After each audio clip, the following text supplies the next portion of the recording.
So a movie starring Hugh Grant, before he was famous, and Peter Capaldi, way before he was Doctor Who. This has got to be good, right? Not exactly. Like, right off the bat, this movie is just fucking weird. Capaldi's character is an archaeologist. He finds this weird skull, and when he finds it, he goes, "Yeehaw!" Because apparently that's something the Scottish say when they find something.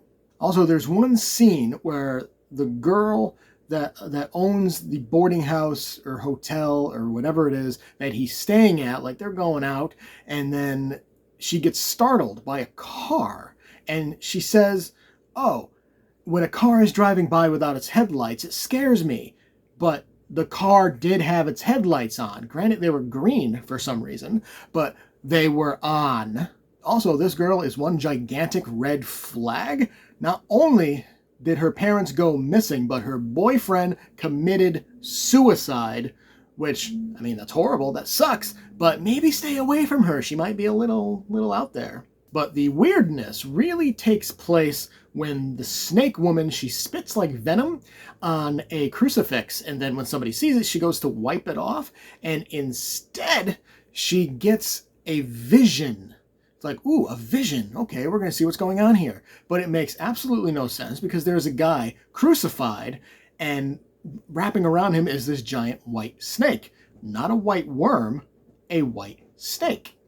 And also there's these Spartans and they're raping nuns, which is really fucked up. And I'm sitting there watching this. I'm like, what is happening? Also, at one point, the snake woman like bit this kid's dick off, which seemed really weird. And she also sodomized another woman with this giant spike. What the fuck am I watching? There was one extremely humorous moment during a dream sequence or vision from Hugh Grant's character, who, by the way, has like the greatest unibrow of all unibrows. Like, was that a thing in the 80s? I don't know. Anyway, he's on this plane and like stuff's going on. Two women are fighting and he's holding like a pen and it's like all normal. I'm holding a paintbrush. He's holding it normal, but then as he's watching them fight, he just goes, it's like, oh, okay. He's sexually aroused. Kind of a weird way to go about it, but hey, I get it. I will say one of the best moments of this movie was at one point Hugh Grant's character puts these gigantic speakers on the roof of his house because, of course, and it's like this snake charming music, and the snake woman is inside of like a basket, and she promptly comes out of it and is entranced and starts walking toward the music like an actual fucking snake.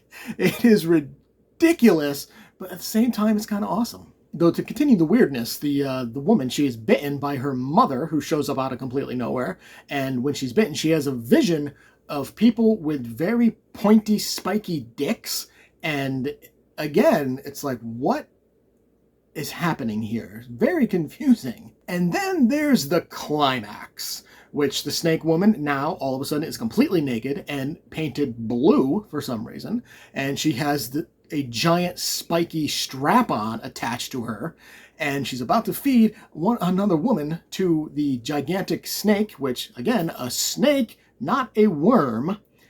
And, of course, you know, heroes win in the end, but it's like, what the fuck?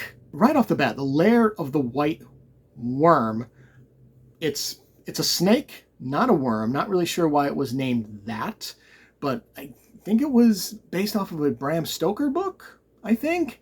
But if it is, I've never read the book, so I don't know if it's actually a giant worm or if it's a snake in the book. But either way, it says worm in the title, but it's a snake in the movie. I give the Lair of the White Worm a D. And the only reason I'm not giving it an F is because of the overall ridiculousness that actually will make you laugh hysterically. Did you enjoy the review? Make sure to hit that like button and subscribe to get notified when more reviews go live. Feel free to leave a comment to discuss your thoughts on the movie or show, and I will see you next time.